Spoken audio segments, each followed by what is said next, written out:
Pagi hari ini saya ditugaskan oleh Ibu Susi untuk mendampingi dan memoderasi dua orang leader yang sangat luar biasa yang pagi hari ini akan berbagi kepada kita semua. Yang pertama adalah seorang leader yang sangat luar biasa, yang senantiasa kita tunggu kehadirannya setiap hari Selasa. Ya, selalu sangat menarik apa yang disampaikan oleh beliau, dan beliau adalah Bapak Marsda TNI Purnawirawan Imam Wahyudi SE, SIP, MSc, yang kali ini akan membawakan sebuah topik, yaitu beresin dulu hidupmu. Dan nanti yang kedua juga seorang leader yang sangat luar biasa yang tidak asing lagi bagi kita semua. Beliau akan menyampaikan lebih banyak kepada testimoni pribadinya.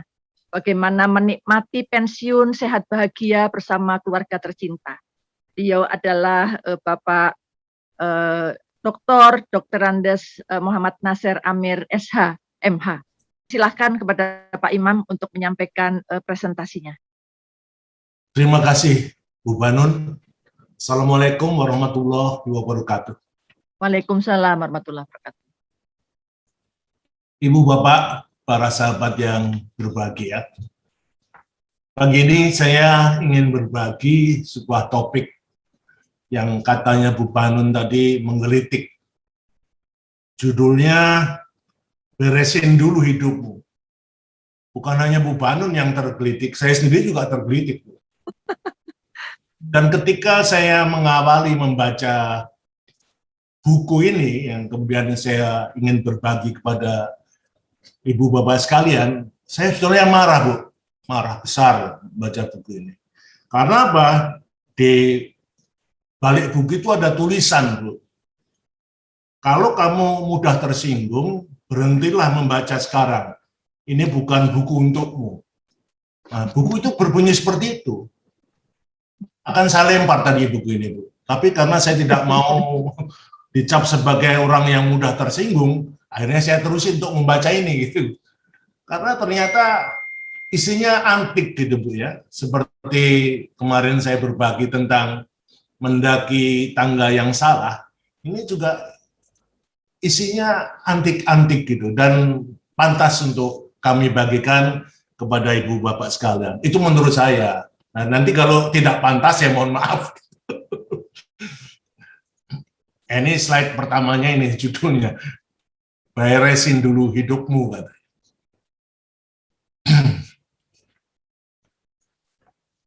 Ibu Bapak sekalian, penulis buku ini namanya Gary John Bishop. Dia mengatakan bahwa pernahkah kamu merasa seperti hamster berlari sekencang-kencangnya dalam hidup, tetapi tetap berada di tempat yang sama. Ini gambaran hamsternya itu, Bu. Ya. Itu adalah hamster. Kalau kita klik, jalan dia. Tuh. Nah, ini hamsternya, Bu. Wah, ada satu yang nyusul ini, Bu. Mantap, mantap. Mantap. Keren. Dan ini, Bu, jadi dari Bishop ini mengatakan, pernahkah kamu merasa seperti hamster, berlari sekencang-kencangnya dalam hidup, tetapi tetap berada di tempat yang sama? Nah, kalau ini kita analogikan di bisnis review ini, gambaran si hamster ini mungkin seperti saya, ya, Bu, ya. Saya udah cukup lama ini berkiprah di bisnis review ini. Tapi nasib belum berpihak gitu. Tapi saya tidak kenal menyerah, saya terus. Karena saya memang mungkin belum mendapatkan satu manfaat finansial di sini, tapi manfaat yang lainnya saya dapat.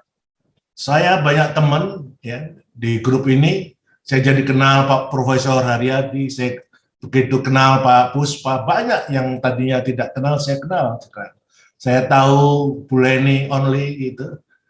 Walaupun saya pengen diundang ke Makassar untuk makan konro atau nyuknyang gitu. Ini yang membuat saya bahagia dan saya tidak bergeser dari grup ini. Walaupun sekali lagi saya istilahnya belum mendapatkan manfaat finansial, tapi saya sudah bisa minum gratis dari situ. Nah ini ya seperti hamster ini, lari cepet-cepet, ya lari terus tapi kelihatannya jalan di tempat. Dia masih berada di situ saja. Nah inilah yang ingin digambarkan oleh John Bishop, bahwa kita seperti hamster. Karena apa? Kita memang belum mendapatkan satu hal yang bisa bermanfaat bagi kita sendiri. Dan nantinya John Bishop akan memberikan gambaran bagaimana kita istilahnya memberesin hidup kita dahulu. Lanjut. Jadi Ibu-Bapak sekalian, tadi kita pernah terjebak dalam satu roda ocean. Yuk, diulangi ke atas sih. Bentar, ini ya Bu ya. Kita pernah terjebak dalam putaran roda seperti yang tadi kita lihat. Kita hanya menghabiskan hari-hari untuk mengatasi stres dan tekanan. Dan kami tidak akan bisa mencapai tempat yang kita inginkan, karena semua yang kamu dambakan di luar jangkauanmu. Ini adalah John Bishop. Kemudian lanjut. Ada seorang filsuf yang namanya Wittgenstein. Dia mengatakan bahwa harmoni di antara pikiran dan realitas bisa ditentukan dalam tata bahasa suatu bahasa. Nah, rupanya seorang filsuf ini dan John Bishop, dia betul-betul sangat memperhatikan bagaimana kita bertutur kata. Jadi bahasa yang kita gunakan ini memang harus hati-hati kita gunakan.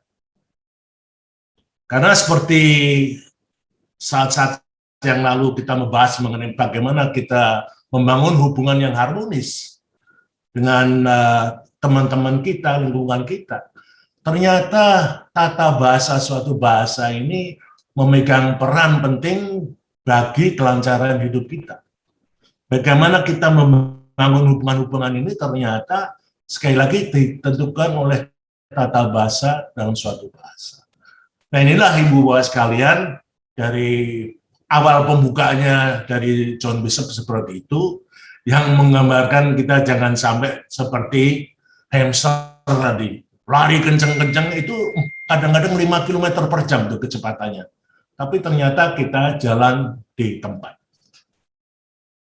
Jadi Wittgenstein sini mengenali pentingnya peran dan makna dari bahasa dalam hidup kita. Sederhananya, bahasa yang kamu gunakan untuk menjelaskan sesungguhnya menentukan bagaimana kamu memandang, mengalami, dan berpartisipasi di dalamnya, serta sangat mempengaruhi bagaimana kamu mengenangani hidup dan menghadapi masalah besar dan kecil.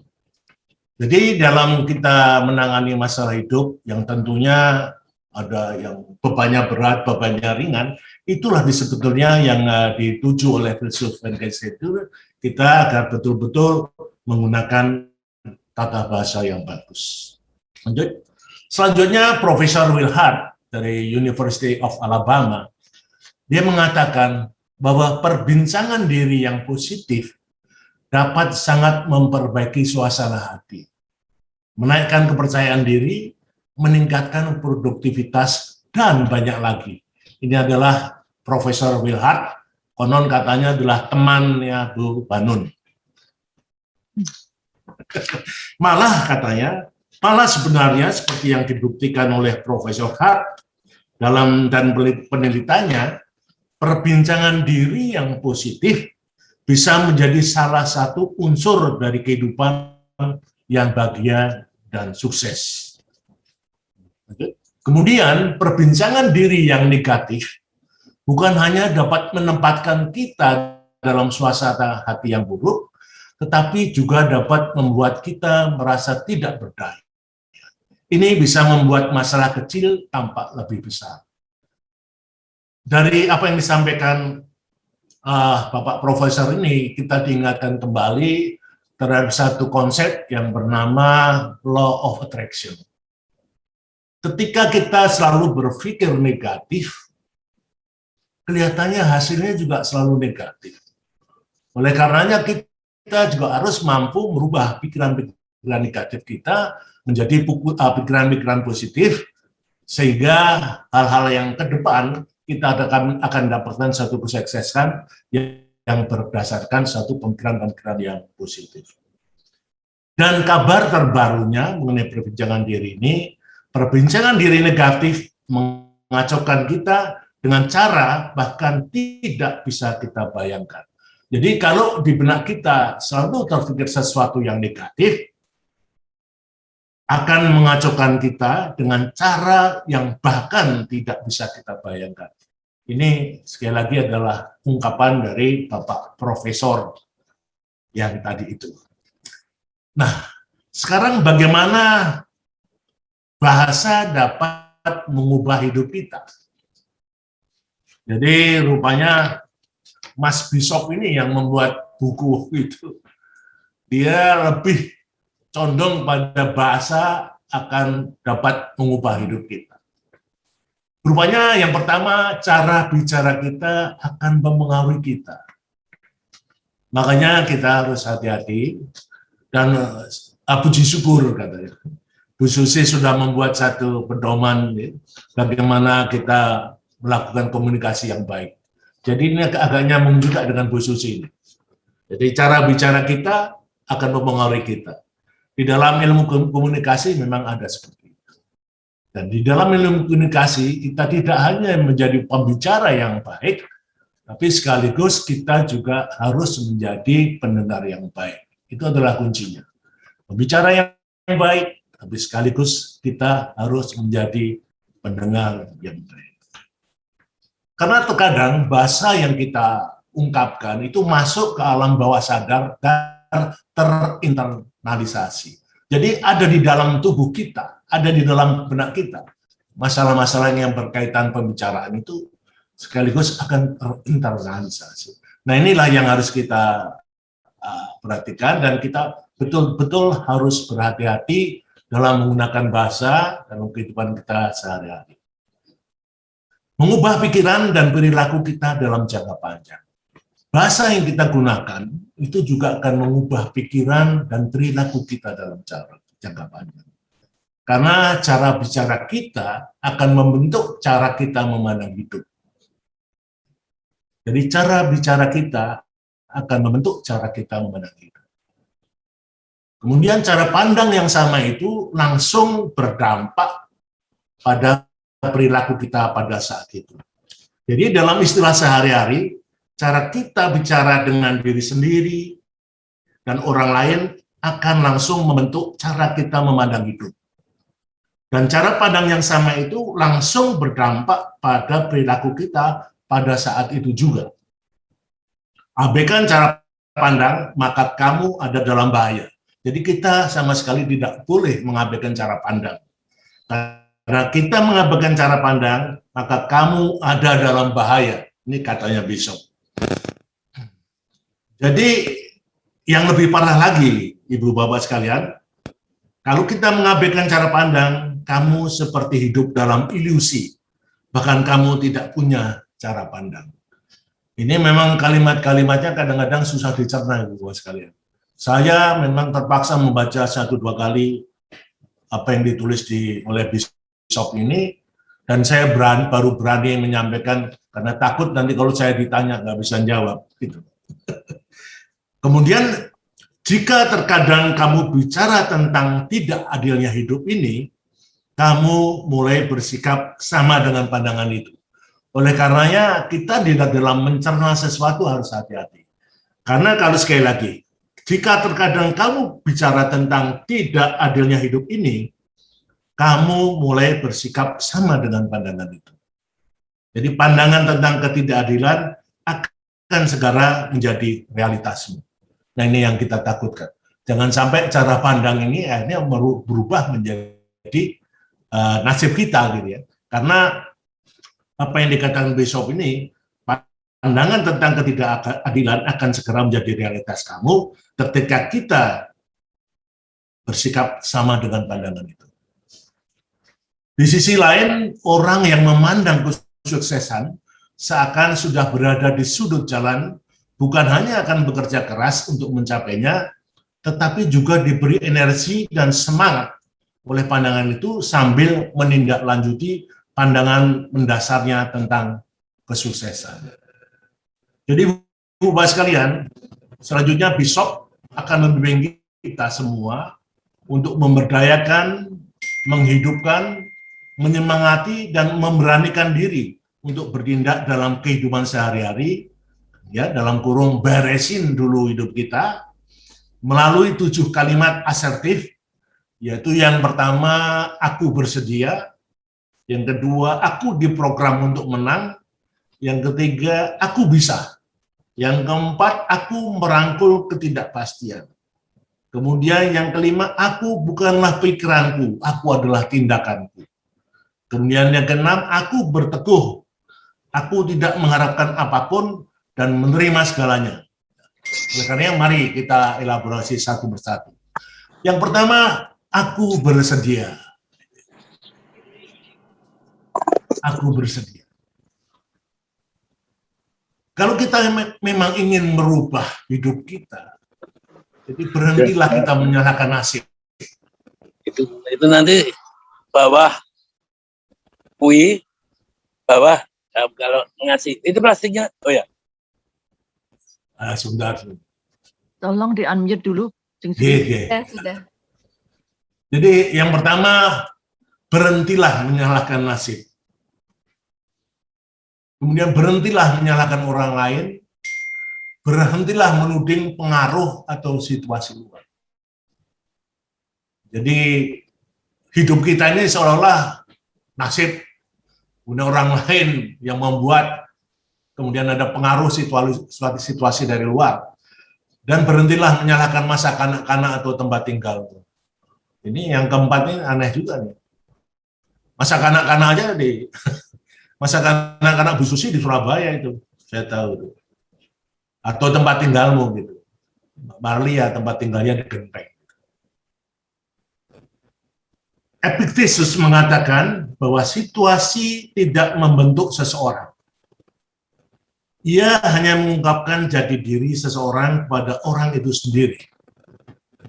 Ukuran sesungguhnya dari dirimu bukanlah ditemukan dalam situasimu, tetapi dalam caramu merespons terhadap situasi. Jadi situasi yang ada ini tentunya harus kita respons setiap saat. Nah, kalau kita salah merespon, nah ini yang menjadi masalah. Oleh karena kita semua tidak bisa berkubang di permainan menyalahkan dalam hidupmu, bahkan menyalahkan diri sendiri tidak ada gunanya.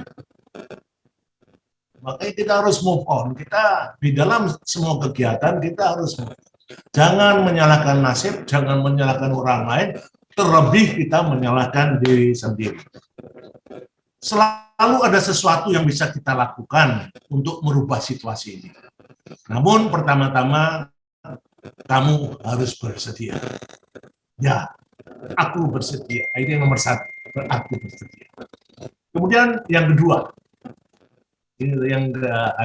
yang kedua menurut Bishop, aku hidup untuk menang. Aku hidup untuk menang.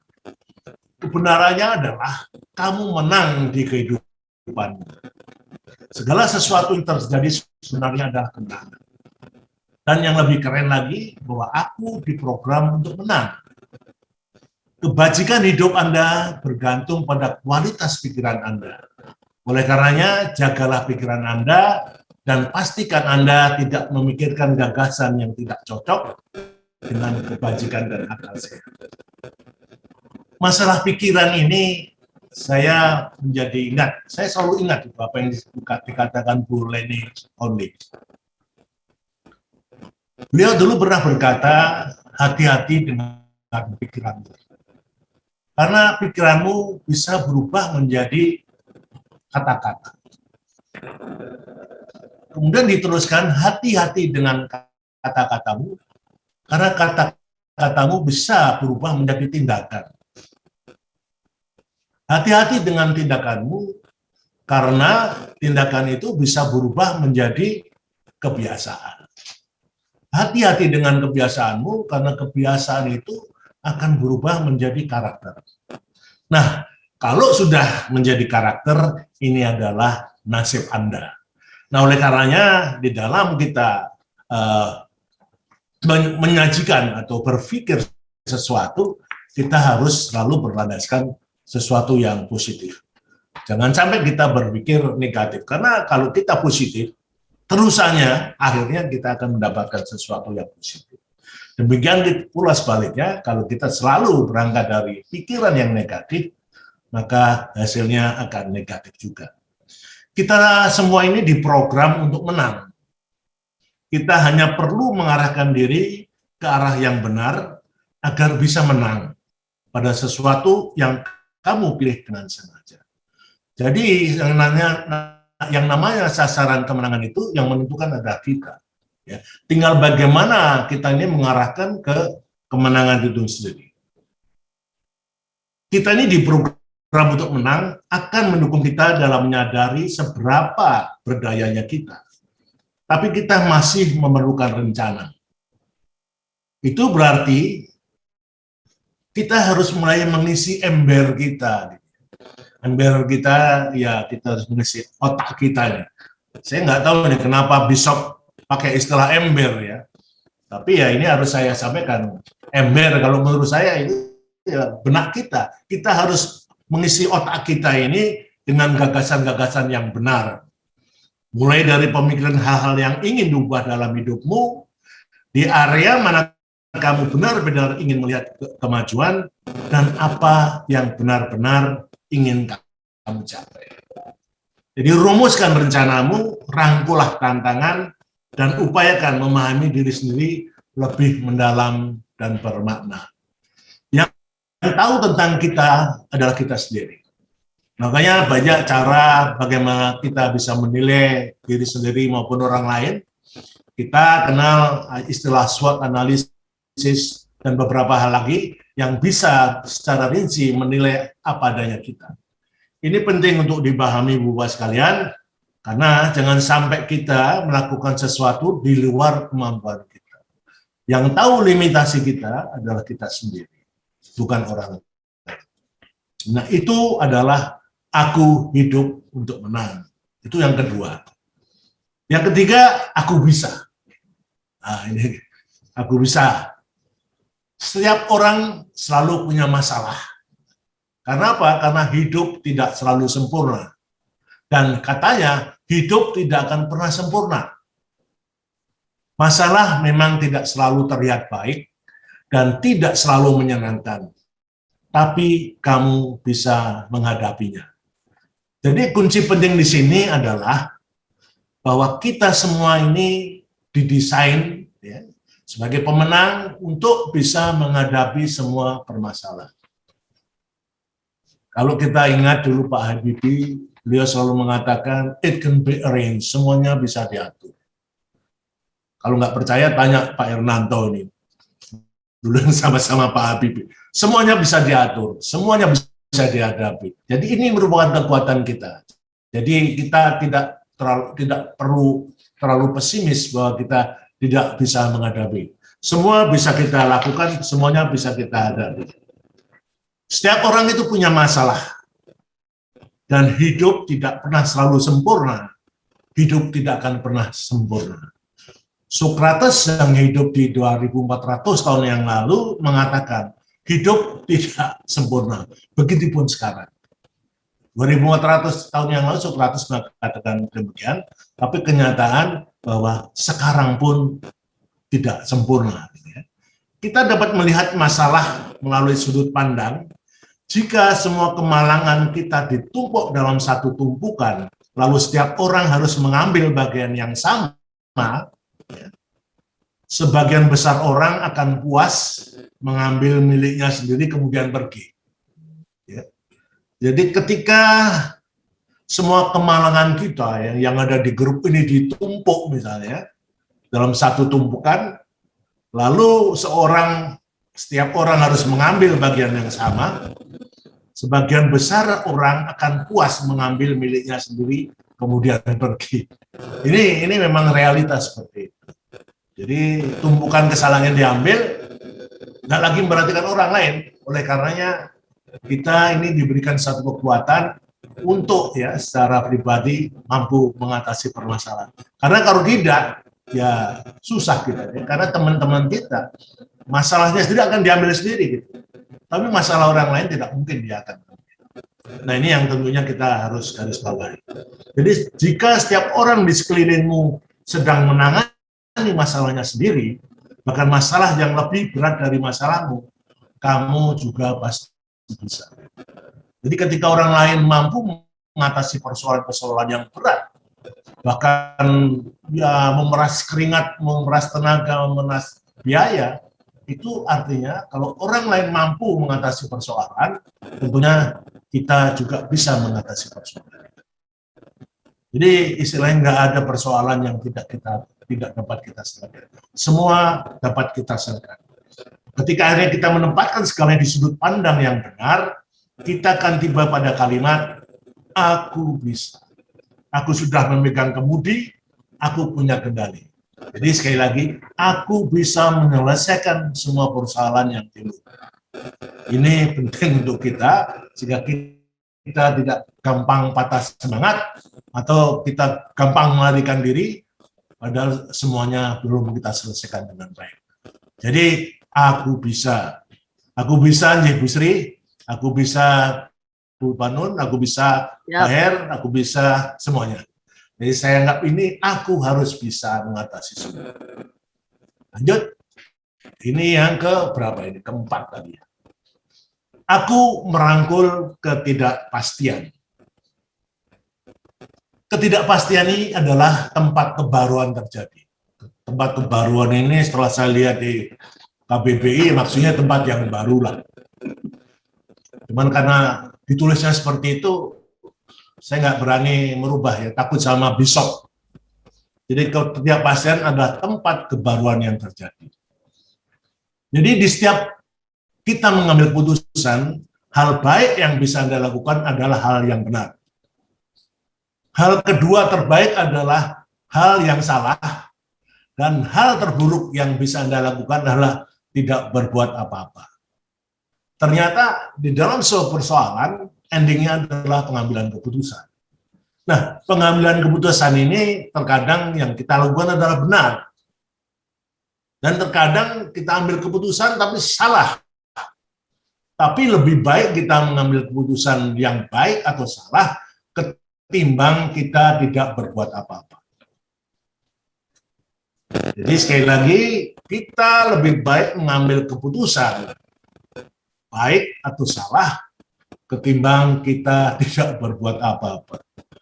Jadi kita tentunya di dalam setiap kegiatan, apapun bentuknya, pengambilan keputusan itu harus selalu diambil.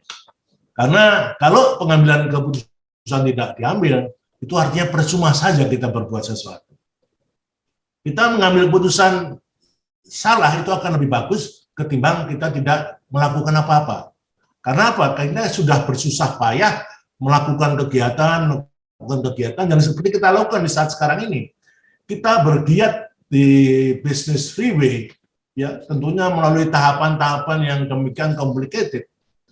Tapi mungkin hasilnya belum seperti yang kita inginkan, itu tidak masalah. Ya. Karena kita masih punya waktu. Kita masih punya waktu dan kita tidak boleh patah semangat untuk melakukan kegiatan ini secara berat. Jadi katakan juga di dalam merangkul ketidakpastian ini bahwa hidup adalah petualangan. Hidup adalah petualangan yang dipenuhi penumpang. Jadi setiap kegiatan apapun bentuknya, itu selalu ada peluang. Ya. Selalu ada peluang. Jadi mereka bukan sukses karena yakin akan sukses, mereka sukses karena tidak membiarkan ketidakpastian menghentikan mereka. Ini bagus sekali kan? Mereka bukan sukses karena yakin akan sukses, tapi mereka sukses karena tidak membiarkan ketidakpastian menghentikan mereka. Mereka tetap melakukan kegiatan itu, mereka mengabaikan keraguan dan terus mendorong maju. Mereka bersiteguh ketika satu-satunya hal yang dimiliki untuk mendorong dirinya adalah keteguhan itu sendiri. Jadi temuilah ketidakpastian secara langsung, hargai ia, bersenang-senang bersamanya. Ingat, semua kesuksesan, semua pengalaman, semua hal yang kamu inginkan sedang menunggumu di ketidakpastian. Sekali kita menerima hal ini, maka ia tidak akan semenakutkan seperti sebelumnya. Jadi kita rupanya harus berbaik sangka dengan ketidakpastian. Kita harus berteman dengan ketidakpastian ini. Karena di dalam ketidakpastian ini ada kesuksesan. Ketidakpastian ini ada kesuksesan. Lanjut. Aku bukanlah pikiranku. Aku adalah tindakanku. Kamu tidak dirumuskan oleh apa yang ada di kepalamu. Kamu adalah apa yang kamu lakukan, tindakanmu. Jadi mengubah pikiran, mengubah hidup kamu. Pikiran besar hanya bicara kepada benak yang penuh dengan pemikiran. Tapi tindakan besar bicara kepada seluruh manusia. Kamu mengubah hidupmu dengan bertindak. Kamu tidak harus merasa bahwa hari ini adalah harimu. Kamu hanya perlu bertindak seakan-akan hari ini adalah harimu. Tentu saja tidak ada salahnya untuk berada dalam suasana hati atau cara berpikir yang tepat. Jika hanya duduk menunggu untuk berada pada suasana hati yang sempurna, kita tidak akan pernah bertindak.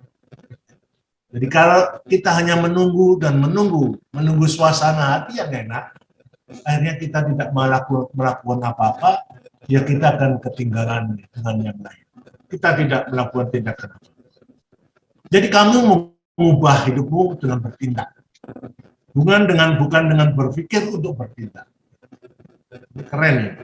Kamu mengubah hidupmu dengan bertindak, bukan dengan berpikir untuk bertindak.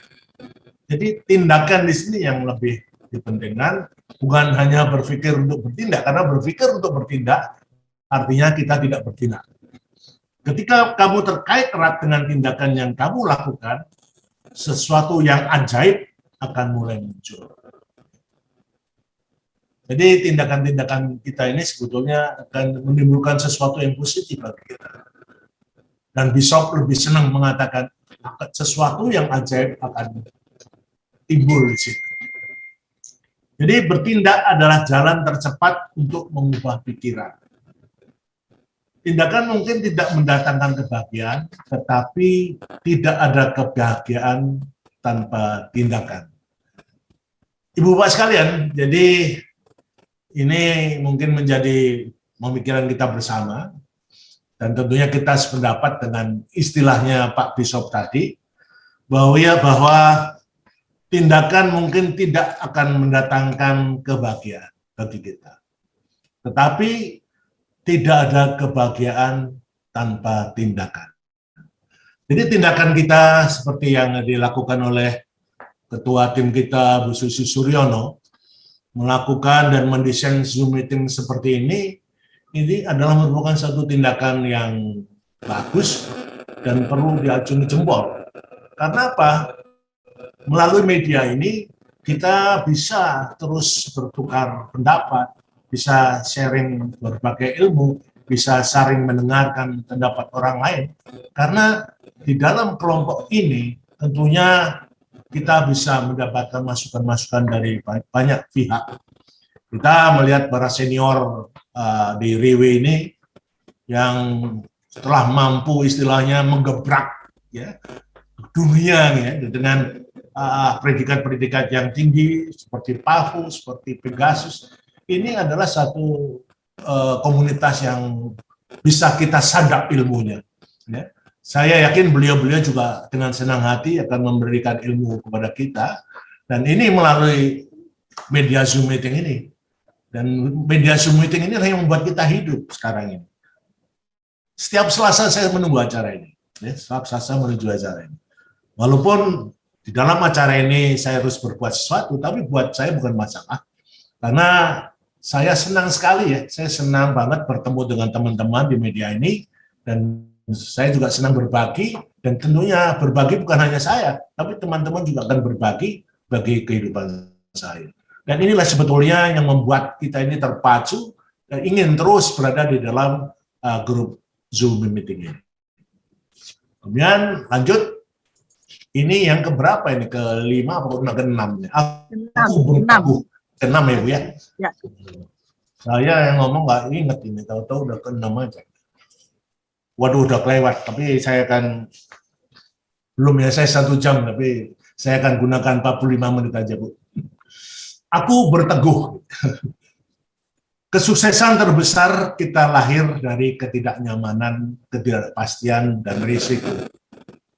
Kalau ini saya kira kita semua paham ya. Bagaimana dulu awalnya saya ngikutin Bu Susi ini dari hotel ke hotel, dari rumah makan ke rumah makan untuk berbagi, untuk presentasi. Walaupun kita lihat kadang-kadang lucu juga nih ibu bapak yang udah tua-tua ikut presentasi depan gitu. Walaupun umur udah tua tapi semangatnya bukan main gitu ya. Saya lihat di Bulungan, kemudian di hotel sana, beauty. Ini mewujudkan dan memberitahukan kepada kita bahwa kesuksesan terbesar kita ini lahir dari ketidaknyamanan, ketidakpastian, dan risiko.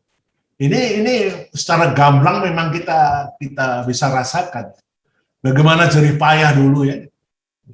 Bu Susi, Bu Ratna itu berapa tahun di atas kita yang bersusah payah, bagaimana bisa menghadirkan orang dalam pertemuan itu, ya, undang makan. Kalau saya memang terus terang suka makannya aja. Makan sana sini itu, ketemu orang lain, kemudian kita menyajikan sesuatu yang bermanfaat bagi mereka. Nah, mereka join atau tidak, nah ini terserah pada mereka. Tapi yang paling penting, kita mau dan mampu berbagi kepada orang lain, berbagi ilmu, kemudian berbagi bagaimana kita mendapatkan kesehatan. Ini adalah suatu hal yang menurut saya sudah bagus banget. Kemudian yang kedua, keteguhan memiliki satu arah, yaitu maju. Nah ini yang kita lihat dari kelompok Bu Susi ini, semuanya berteguh untuk maju. Dan hasilnya juga sudah kelihatan. Hasilnya sudah banyak kelihatan. Kita berteguh untuk selalu maju. Kita satu arah. Nggak pernah kita belakang. Jadi keteguhan ini hanya memiliki satu pilihan, yaitu terus memelihara momentum. Dan tidak ada kata menyerah, dan tidak ada kata berhenti. Tidak ada perubahan rencana. Faktanya, semakin besar derajat ketidaknyamanan yang kamu alami, semakin besar kesulitan, semakin besar pula perasaan pencapaian dalam diri yang datang sesungguhnya. Dan persis itulah sebabnya mengapa pencapaian besar dan kesuksesan luar biasa sangatlah langka. Karena semuanya ada ketidakpastian dan risiko. Banyak ya yang kita belum bisa mendapatkan seperti itu. Tapi yang berhasil juga bisa dilihat banyak sekali yang telah berhasil dalam menghadapi ketidakpastian dan risiko. Kenapa orang masih langka yang mencapai kesuksesan? Alasannya adalah sebagian orang tidak suka merasa tidak nyaman. Jadi kita terbiasa dengan comfort zone, di zona nyaman. Begitu menghadapi sesuatu yang sedikit dinamis, langsung give up. Nah inilah yang sebetulnya harus kita lawan. Kita harus terbiasa dengan kondisi nyaman, tapi juga harus terbiasa dengan kondisi yang dinamis. Ketika kamu tidak punya apa-apa lagi, kamu masih punya keteguhan. Majulah terus dengan teguh. Karena keteguhan memiliki satu arah, yaitu maju. Keteguhan hanya memiliki satu pilihan, yaitu terus memelihara momentum, tidak ada kata menyerah, tidak ada perubahan rencana. Itulah sebabnya kamu harus terus maju, pantang mundur. Aku berteguh. Ini adalah yang nomor 6. Kemudian yang nomor 7, yang terakhirnya. Aku tidak mengharapkan apapun dan menerimanya semuanya. Jadi pernyataan ini bukanlah suatu kepasrahan yang lemah pada hidup. Tapi sejatinya pernyataan ini adalah merayakan kesuksesan yang sangat menguasai dirinya, yang tidak bisa didominasi oleh siapapun ataupun apapun. Jadi jangan mengharapkan kemenangan atau kekalahan, rencanakan untuk kemenangan, belajar dari kekalahan. Jadi pernyataan di atas bukanlah kepasrahan yang lemah pada hidup. Sekali lagi Bapak sekalian, pernyataan di atas ini bukanlah kepasrahan yang lemah pada hidup. Ketika kita tidak mengharapkan apapun, kamu hidup di saat ini. Saya tidak mengharapkan apapun ketika kita hidup di saat ini. Kamu tidak mencemaskan masa depan atau menolak masa lalu. Kamu hanya merangkul situasi saat situasi itu datang. Ketika kamu menerima segalanya, itu bukan berarti kamu setuju atau sepakat dengannya, tetapi hanya berarti bahwa kamu memiliki dan menguasainya. Jadi ketika kita tidak mengharapkan atau menerima semuanya, sejatinya kita tuh sudah mempunyai semuanya di sini. Ya, karena ini adalah suatu pernyataan seseorang yang merayakan kesuksesannya. Jadi masalah rintangan, pertengkaran, dan kekecewaan, semuanya adalah bagian dari kehidupan setiap manusia. Tugasmu adalah tidak terjebak di dalam semua itu, untuk tetap berada di luar rawa kenegatifan dan drama. Menggapai diri terbaikmu, potensi terbesarmu, dan menantang diri untuk menjalani kehidupan itu setiap hari. Jadi Ibu Bapak sekalian, jadi kesimpulan dari aku tidak mengharapkan apapun dan menerima semuanya ini adalah bahwa kita sudah merayakan kesuksesan. Kita tidak pernah mengharapkan kemenangan atau kekalahan, tapi sebetulnya kemenangan itu sudah kita wujudkan. Jadi rencanakan untuk kemenangan, belajar dari kekalahan. Ini 7 poin sudah. Nah, endingnya yang paling terakhir itu Bishop mengatakan selanjutnya kita kemana gitu. Selanjutnya kemana kita? Nah, yang 7 tadi sudah kita pahami dan kita kuasai. Selanjutnya kemana kita? Sederhana saja katanya. Untuk meningkatkan dunia internal, jadi keberadaan kita saat sekarang ini, kamu harus mulai dengan bertindak di dunia eksternal. Tentunya dunia eksternal sini adalah dunia yang berkaitan dengan keberadaan kita di internal. Jangan sampai terpisah. Internal, kemudian kita eksternal, tapi eksternal yang ada kaitannya dengan yang ada di dalam kita. Kita harus berhenti mencari alasan. Berhenti menyalahkan masa lalu, mulai mengambil tindakan untuk mendorong kamu maju, untuk menciptakan perubahan. Ibu Bapak sekalian, 7 poin dari Bishop dan selanjutnya mau kemana sudah saya sampaikan, dan ada 2 slide terakhir yang ingin saya sampaikan. Ini adalah satu adagium yang disampaikan oleh Carl Jung. Ini bukan satu tadi.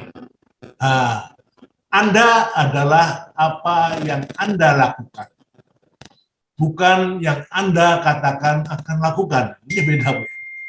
Jadi Anda adalah apa yang Anda lakukan, bukan yang Anda katakan akan lakukan. Jadi ini tindakan, Ibu Bapak sekalian. Yang penting di dalam semuanya itu adalah tindakan. Jangan sampai kita katakan aku akan melakukan tindakan. Kalau akan melakukan itu masih namanya akan. Jadi kita nggak boleh untuk akan, tapi lakukan dan lakukan tindakan itu. Jangan katakan akan lakukan. Kalau akan lakukan ya macam bohong, berarti kita nggak melakukan apa-apa. Kemudian slide yang paling akhir, Bu Bapak sekalian, ada catatan di sini. Apa yang menghalangimu dari menjalani hidup terbaik? Kebanyakan orang akan berkata hubungan dengan orang lain, uang, pekerjaan, atau situasi yang tidak menguntungkan. Namun, bukan itu sebenarnya. Hanya ada satu penghalang dalam hidup, diri kita sendiri. Jadi yang menghalangi kita ini adalah diri kita sendiri. Jadi penghalang-penghalang utamanya diri kita ini harus betul-betul kita hadapi dengan baik, karena penghalang dalam hidup kita ini adalah diri sendiri.